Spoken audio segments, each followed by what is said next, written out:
నమస్తే. ఇన్నాళ్ళు నన్ను సపోర్ట్ చేస్తూ, ఎంకరేజ్ చేస్తూ మీ ప్రేమని నాకు అందిస్తున్న ప్రతి ఒక్కరికి కృతజ్ఞతలు.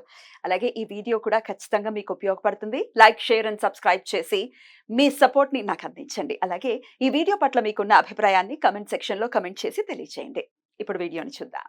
నమస్తే. Welcome to our channel. నేను పద్మిని. ప్రస్తుతంతో పాటు ప్రముఖ ఆధ్యాత్మికవేత్త, నారీసేన ఫౌండర్, దత్త ఉపాసకురాలు శ్రీమతి లతా దత్త గారు మనతో పాటు ఉన్నారు. మాట్లాడదాం. నమస్తే అక్క. జై గురుదత్తారా. శ్రీ గురుదత్త. అక్క, వివాహం ఆలస్యం అవుతోంది అనేది సర్వసాధారణంగా వినిపించేటటువంటి వన్ ఆఫ్ ద ప్రాబ్లమ్స్ లో ఇది ఒక ప్రాబ్లం అని ఖచ్చితంగా చెప్పుకోవచ్చు. ఎందుకంటే ఆర్థిక పరమైన సమస్య ఎలాంటిదో వివాహం ఆలస్యం అవుతోంది అనేది కూడా చాలా కామన్ ప్రాబ్లమ్ గా మారిపోయింది కదా. చాలా ప్రతి ఇంట్లో చూస్తే మా అబ్బాయికి పెళ్లి అవ్వట్లేదు, మా అబ్బాయి పెళ్లి చేసుకోవట్లేదు, మా అమ్మాయి పెళ్లి చేసుకోవట్లేదు, ఏ సంబంధాలు వచ్చినా నచ్చట్లేదు, లేదనంటే కుదరట్లేదు, పెళ్లి సంబంధాలు కుదరట్లేదు, లేదంటే సెటిల్ అయితే చేసుకుంటారు, సెటిల్ అయి క్యాన్సిల్ అయింది ఒకటి, అలాంటివి కూడా వింటూ ఉంటాం. ప్రధాన సమస్య పెళ్లి ఒకటి అయిపోయింది ఇప్పుడు. కొంతమంది కాల్స్ కూడా నాకు ఆశ్చర్యం అనిపిస్తుంది అక్క. అంటే ఉద్యోగం లేకపోతే వాళ్ళు సంపాదించే సంపాదనే మేజర్ కన్సర్న్.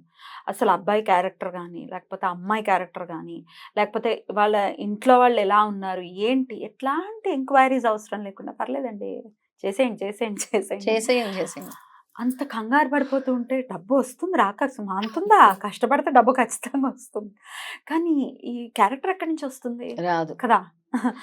అందుకే పెళ్ళైన 6 నెలలకు విడిపోవటం, పెళ్ళైన సంవత్సరానికి విడిపోవటం, పూర్తి అవగాహన లేకపోవటము, అండ్ అసలు పట్టించుకోవట్లేదు అక్క. ఇట్స్ ఓకే, ఏముంది, it's not a big deal.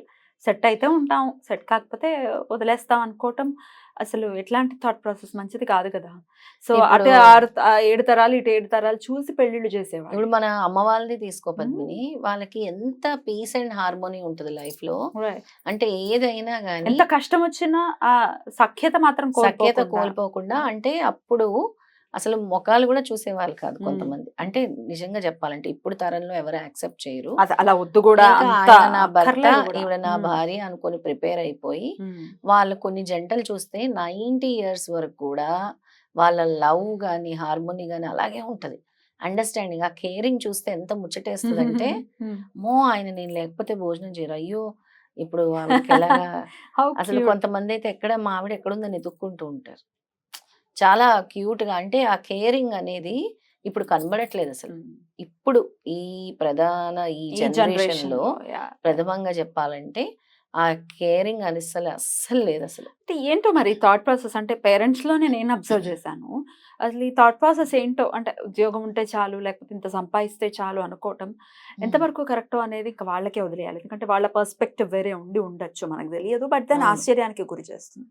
But ఒకవేళ ఇట్లాంటివి జరుగుతూ ఉంటే ఖచ్చితంగా ఎంక్వైరీ చేసుకోవాలి. వాళ్ళు ఇలాంటి వాళ్ళు ఏంటి, ఏం చేస్తూ ఉంటారు, రేపన్ననాడు పిల్లని ఎలా చూసుకుంటారు, పిల్ల మన ఇంటికి వస్తే పిల్ల ఎలా ఉంటుంది, డెఫినెట్గా అవన్నీ అవసరం కదా. అవును.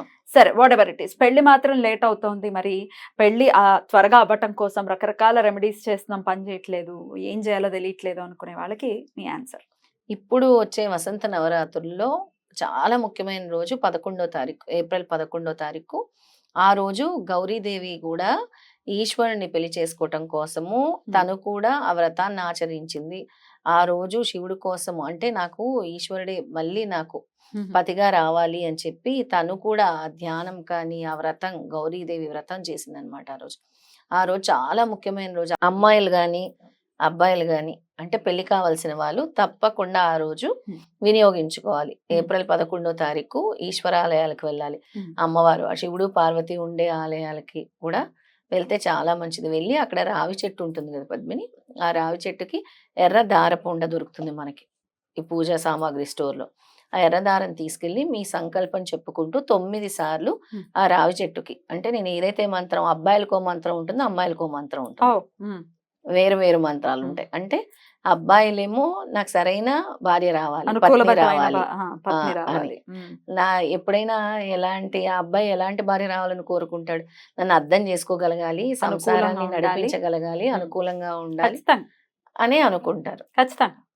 అలాగే అమ్మాయి కూడా నాకు సరైన భర్త లభించాలి, నన్ను ప్రేమ ఆప్యాయతలతో చూసుకోవాలి, అవును. నిండు నూరేళ్ళు కూడా. ఉమ్. ఎందుకంటే ఒక ఇంటి నుంచి ఇంకొక ఇంటికి వెళ్ళేటప్పుడు ఆడపిల్లకు ఉండే భయాలు ఆడపిల్లకు ఉంటాయి. ఖచ్చితంగా ఉంటాయి. ఖచ్చితంగా ఉంటాయి. ఇద్దరు ఎటువంటి పరిస్థితి ఉన్నా ఇద్దరు కలిసి ఉండాలి ఎండ్ ఆఫ్ ది డే కదా. అవును, కలిసి ఉండాలి. అయితే ఈ ఇద్దరు కూడా, అమ్మాయిలు అయితే సరైన భర్త కోసం, అబ్బాయిలు అయితే భార్య కోసం వెళ్ళి ఆ రావి చెట్టుకి 9 సార్లు చుడుతూ సంకల్పం చెప్పుకుంటూ ఈ మంత్రం చదువుకోండి. ఇంకా ఆ రోజు మీరు ఎన్నిసార్లు వీలైతే అన్నిసార్లు చదువుకోండి ఈ మంత్రం అని చెప్తాను. ఒకవేళ ఈ డే మిస్ అయితే మంత్రాలు చెప్తాము, లాస్ట్ లో చెప్తాం కదా, మరి ఒకవేళ ఈ రోజు మిస్ అయింది, వీడియో లేట్ గా చూసారు, అప్పుడేంటి పరిస్థితి? అప్పుడు మళ్ళీ కూడా వాళ్ళు ఈ మంత్రాన్ని అంటే రోజు ఒక 8 సార్లు, రోజు ఒక 9 సార్లు, 8 కాదు, రోజు ఒక 9 సార్లు చదువుకుంటే ఈ మంత్రం మంచిది. పెళ్ళయ్యే వరకు, అంటే మంచి భార్య దొరికే వరకు, మంచి భర్త దొరికే వరకు కూడా దీన్ని చేసుకోండి కంటిన్యూస్ గా. చక్కగా దీపం వెలిగించుకొని సంకల్పం చెప్పుకోండి. సంకల్పం అని అంటే ఏంటి అంటే, నేను ఈ మంత్రం చదువుతున్నానంటే స్వామి నువ్వు నాకు సరైన భార్యనిస్తున్నావు, స్వామి నువ్వు నాకు సరైన భర్తనిస్తున్నావు. కోరిక అది సంకల్పం గట్టిగా ఉంటే ఏదైనా జరుగుతుంది అంటారు కదా. అలాంటి సంకల్పాన్ని ఈ నవరాత్రులన్నీ కూడా ముఖ్య దినాలే. ఏదో ఒక రోజు నవరాత్రుల్లో మీరు సంకల్పం చేసుకోండి. 11వ తారీఖు మిస్ అయితే లేని పక్షాన 11వ తారీఖే ఖచ్చితంగా. ఉగాది రోజు అద్భుతమైంది. రేపు వచ్చే ఉగాది రోజు అంటే, రేపు అంటే మనం 11 చెప్తున్నాం కాబట్టి ముందు పడదు కాబట్టి, ఎపిసోడ్ 11 పడుతుంది కాబట్టి, తర్వాత శ్రీరామనవమి ముఖ్యమైన రోజు, ఆ రోజు కూడా చేసుకోవచ్చు. రైట్. ఇంతకీ అబ్బాయిలు పఠించాల్సినటువంటి మంత్రం ఏంటంటే? తప్పకుండా అబ్బాయిలు పఠించాల్సింది పత్ని మనోరమ దేహి, పత్ని మనోరమ దేహి, మనోవృత్తానుసారిణి తారిణి దుర్గా సంసార సాగరస్య కులోద్భవం. చాలా కొంచెం కష్టంగా అనిపించినట్టు ఉంటది కానీ చదివేస్తే ఈజీ అయిపోద్ది. మరొకసారి చదువుతాను. పత్ని మనోరమ దేహి, మనోవృత్తానుసారిణాం తారిణి దుర్గా సంసార సాగరస్య కులోద్భవం. ఇది ఈ మంత్రాన్ని చదువుకోవాలి. అయితే ఎవరికైతే పెళ్లిళ్ళు డిలే అవుతున్నాయో వాళ్ళందరూ కూడా తొందరగా మంచి అమ్మాయి లభిస్తుంది ఈ మంత్రం. ఎవరైతే అబ్బాయిలు ఎన్నిసార్లు చదవారట? రోజుకి 9 సార్లు చదువుకోండి. ఈ ముఖ్యమైన రోజు ఏప్రిల్ 11వ రోజు మాత్రం నేను చెప్పిన విధంగా రావి చెట్టుకి 9 సార్లు సంకల్పం చెప్పుకుంటూ ఎర్రదారం చుడుతూ ఈ మంత్రాన్ని 9 సార్లు చదువుకోండి. తర్వాత కూర్చొని ధ్యానం చేసుకొని ఎన్నిసార్లు ఎక్కువ చదువుకుంటే అంత మంచిది. అయితే మరి అమ్మాయిలు అయితే? అమ్మాయిలకు కూడా ఉంది. అదే అబ్బాయిలకు మనం చెప్పింది. అమ్మాయిలకి ఏమో కాత్యాయని దేవి మంత్రం ఉంటుంది. ఎవరైనా పెళ్లి కావాల్సిన అమ్మాయిలందరూ ఈ కాత్యాయని దేవి మంత్రం చదువుకుంటే మంచిది. ఏంటి అంటే, కాత్యాయని మహామాయే, కాత్యాయని మహామాయే మహా యోగిదీశ్వరి నందగోపస్తుతం దేవీ పతిమ్మే కురుదే నమః.